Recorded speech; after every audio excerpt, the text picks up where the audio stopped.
আসসালামু আলাইকুম। আমি গতকালকে 50 পিস হাঁসের বাচ্চা ক্রয় করে নিয়ে আসছি বাড়িতে।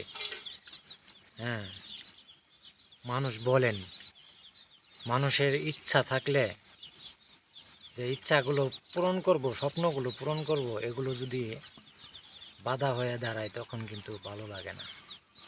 হ্যাঁ, আমি আপনাদেরকে দেখাচ্ছি এই 50 পিস বাচ্চা আমি পালন করার জন্য নিয়ে আসছি।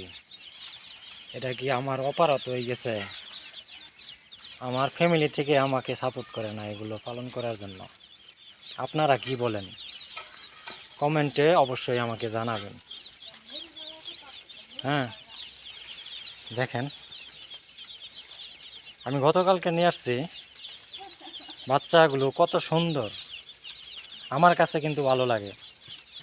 হ্যাঁ, আমি আমি পালন করতেছি, আমার কোনো অসুবিধা নাই, কিন্তু আমার ফ্যামিলি থেকে অনেক আমাকে চাপ দিছে যে এগুলো আবার বিক্রি করে দিতে হবে। হুম, দেখেন এখানে কোনো সমস্যা আছে? কেউ আমাকে সাপোর্ট করে না। তবে যাই বলেন, আপনারা কি বলেন অবশ্যই কমেন্টে জানাবেন।